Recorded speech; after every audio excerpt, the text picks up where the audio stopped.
Bismillahirrahmanirrahim.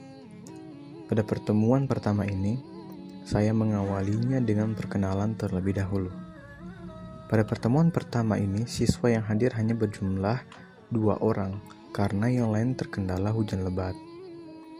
Kemudian saya membuka pembelajaran dengan membaca Al-Quran untuk menjadi kegiatan rutin setiap sebelum memulai pembelajaran, sekaligus memperbaiki bacaan mereka.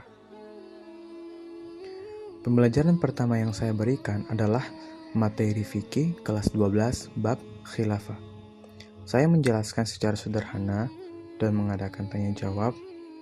Kemudian diakhiri dengan mereka saling menyimpulkan materi yang telah saya ajarkan dan akan dilanjutkan pada pertemuan berikutnya. Pada pertemuan kedua ini telah ketambahan 3 siswa baru dan kemudian kami melakukan perkenalan kembali. Pertemuan kali ini seperti biasa dibuka dengan membaca dan memperbaiki bacaan Al-Quran. Setelah itu saya melanjutkan materi sebelumnya, yakni masih pembahasan sederhana mengenai materi khilafah.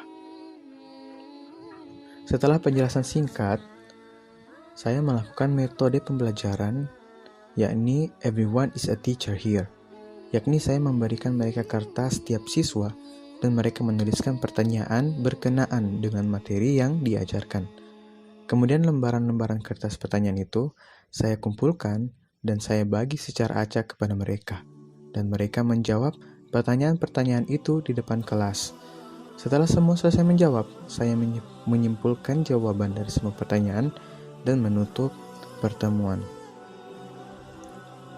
Pada pertemuan ketiga ini, saya memberikan materi tentang akhlak terpuji dan akhlak tercela.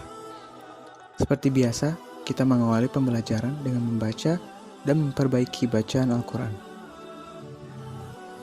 Kemudian saya menjelaskan tentang materi yang akan diajarkan secara sederhana saja. Kemudian saya membagi mereka menjadi 2 kelompok dan membagikan materi yang berbeda antar kelompok, yakni kelompok 1 akhlak terpuji dan kelompok kedua akhlak tercela. Kemudian saya memberikan mereka waktu untuk membuat resumen materi sekaligus mengeksplor atau menambah lagi materinya.